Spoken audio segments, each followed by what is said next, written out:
پاکستان کا غزہ میں جنگ معاہدے کا خیر مقدم، پاکستان کا جنگ بندی معاہدے پر فوری اور مکمل عمل درآمد کا مطالبہ۔ ترجمان دفتر خارجہ کا کہنا ہے کہ معاہدے کا خیر مقدم کرتے ہیں، امید ہے معاہدہ مستقل جنگ بندی کا باعث بنے گا، معاہدے سے انسانی امداد کو بڑھانے میں مدد ملے گی۔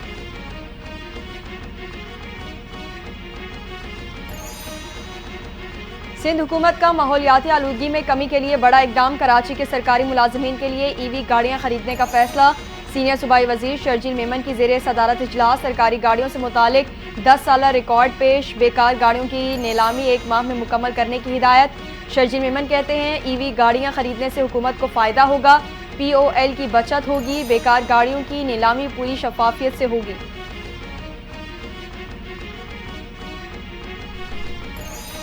پشاور ہائی کورٹ سے وزیر اعلیٰ علی امین گنڈاپور کو ریلیف مل گیا، عدالت کا وزیر اعلیٰ خیبر پختونخوا علی امین گنڈاپور کو درج مقدمات میں گرفتار نہ کرنے کا حکم۔ عدالت نے علی امین گنڈاپور کی حفاظتی ضمانت میں 3 ہفتوں کی توسیع کر دی۔ دوران سماعت ایڈوکیٹ جنرل نے کہا مذاکراتی میٹنگ کے لیے وزیر اعلیٰ اسلام آباد ہیں، پیش نہیں ہو سکتے، سماعت 11 فروری تک ملتوی۔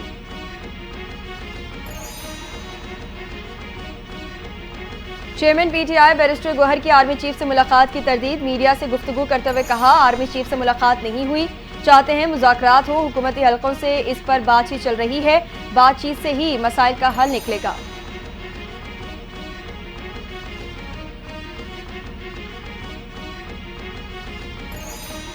فوج نکل جائے تو یہ نالائق 1-2 دن صوبے کو کنٹرول نہیں کر سکتے، ان کی نالائقی اور نااہلی کی وجہ سے خیبر پختونخوا میں دوبارہ بدامنی ہے۔ گورنر خیبر پختونخوا فیصل کریم گنڈی کی خیبر پختونخوا حکومت پر کڑی تنقید، کہا یہ اپنے صوبے میں آگ نہیں بجھا سکتے اور اسلام آباد آنا چاہتے ہیں، یہ پہلے مانتے نہیں تھے کہ 9 مئی ہم نے کیا، اب کم از کم مان تو گئے۔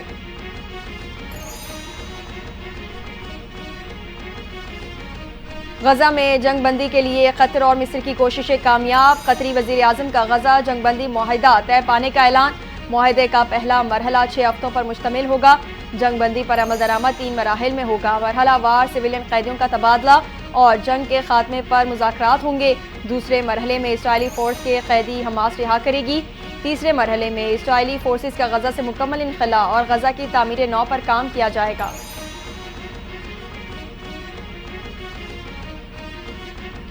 اقوام متحدہ کے سیکریٹری جنرل انطونیو گوتریس کا غزہ جنگ بندی معاہدے کا خیر مقدم، کہا معاہدے کے نتیجے میں قیدیوں اور یرغمالیوں کو رہا کیا جائے گا، امداد کی راہ میں حائل تمام رکاوٹیں دور ہوں گی۔ جنگ بندی معاہدے کے بعد غزہ میں امدادی سامان کی ترسیل بھی شروع، سینکڑوں امدادی ٹرک صلاح الدین اسٹریٹ کے راستے جنوبی غزہ پٹی میں داخل ہو گئے۔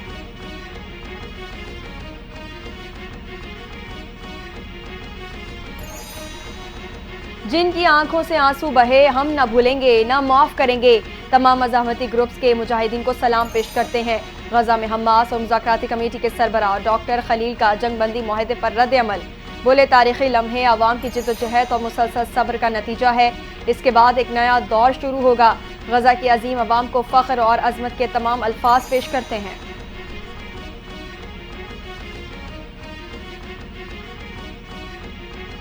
لاس اینجلس میں تاریخ کی تباہ کناک تاحال بے قابو، 40,000 ایکڑ سے زائد رقبہ جل کر راکھ کا ڈھیر بن گیا، 12,300 عمارتیں مکمل طور پر تباہ، آگ سے لگنے والے نقصان کا ابتدائی تخمینہ 275 ارب ڈالر تک پہنچ گیا، ریسکیو ٹیمیں متاثرہ افراد کی مدد کے لیے سرگرم، آگ نے شمال مغربی وینٹورا کاؤنٹی کو بھی اپنی لپیٹ میں لے لیا، صورتحال کے پیش نظر حکام نے مزید 84,000 افراد کو علاقہ چھوڑنے کا حکم دے دیا۔